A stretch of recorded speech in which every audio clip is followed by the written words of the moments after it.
नमस्कार साथियों, कुछ बात करें यूट्यूब चैनल पर एक बार फिर आपका बहुत बहुत स्वागत है। आज हिंदी दिवस है। हिंदी दिवस की आप सभी लोगों को बहुत बहुत बधाई और बहुत बहुत शुभकामनाएं। साथियों, हमारे पास में एक राष्ट्रीय पक्षी है, राष्ट्रीय पशु है, राष्ट्रीय फल है, राष्ट्रीय गान है, राष्ट्रीय ध्वज है, राष्ट्रीय नदी है, राष्ट्रीय खेल है। सब कुछ हमारे पास में है, लेकिन एक राष्ट्रभाषा नहीं है। और बिना राष्ट्रभाषा के एक राष्ट्र को, एक देश को गूंगा नहीं कहेंगे तो और क्या कहेंगे। हम सभी लोगों में से बहुत से लोगों को इस बात की गलतफहमी है कि हिंदी हमारी राष्ट्रभाषा है। हिंदी के प्रति प्रेम की वजह से हम ऐसा समझते हैं और ऐसा कहते हैं, लेकिन हकीकत यह है कि हिंदी हमारी राष्ट्रभाषा नहीं है, राजभाषा है। 14 सितंबर 1949 को हमारी संविधान सभा ने हिंदी को एक राजभाषा के रूप में स्वीकृति प्रदान की थी।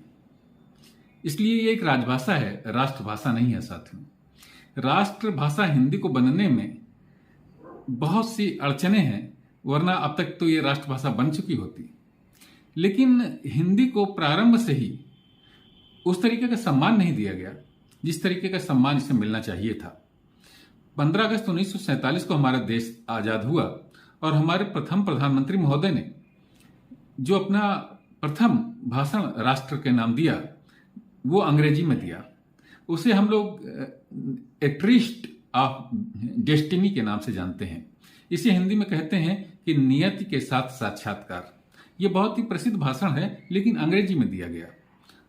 अब सोचिए कि अगर ये भाषण हिंदी में दिया गया होता तो हिंदी को राष्ट्रभाषा बनाने का एक माहौल बनता। लेकिन समय समय की बात होती है, प्रधानमंत्री महोदय ने जो भी सोचा होगा अपने हिसाब से।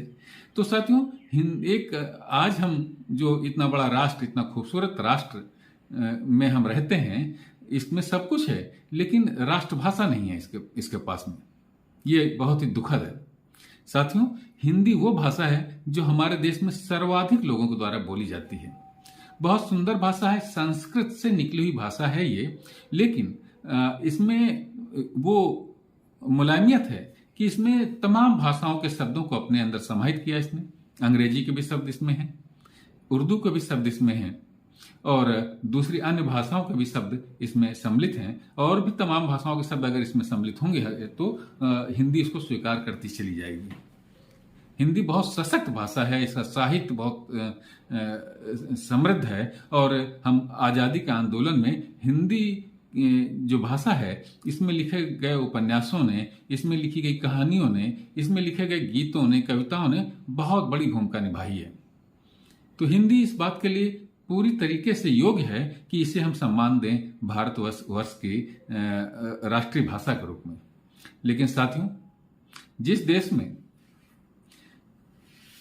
इंडिया वर्सेस भारत की बहस चलती हो, भारत शब्द को स्वीकार करने में ही तमाम लोगों को असुविधाएं होती हों, उस देश में बहुत आसानी से हम लोग ये कह नहीं सकते कि हिंदी को कभी राष्ट्रभाषा का दर्जा आसानी से मिल पाएगा।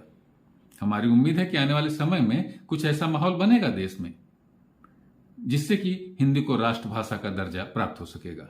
इसमें आपसी जन भावनाओं में कोई कमी नहीं है हिंदी को राष्ट्रभाषा स्वीकार करने में, लेकिन इसके लिए हमारे राजनीतिक लोग अगर तैयार हो जाएं, एकमत हो जाएं, तो हिंदी को राष्ट्रभाषा का दर्जा दिलाने में कोई असुविधा नहीं होगी।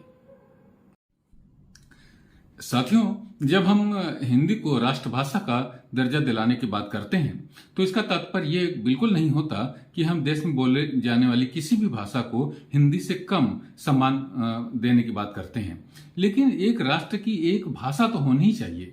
हम अंग्रेजी का भी विरोध नहीं करते। अंग्रेजी आज विश्व में बोलने जाने वाली भाषा है और उसमें बहुत ही प्रचुर साहित्य और तमाम जानकारियां उपलब्ध हैं, इसलिए अंग्रेजी भी सीखिए। लेकिन ये तो हमारे गर्व की बात है, राष्ट्रीय गौरव की बात है कि हिंदी को हम एक राष्ट्रभाषा के रूप में स्वीकार करें, अपना गौरव सुरक्षित रखें।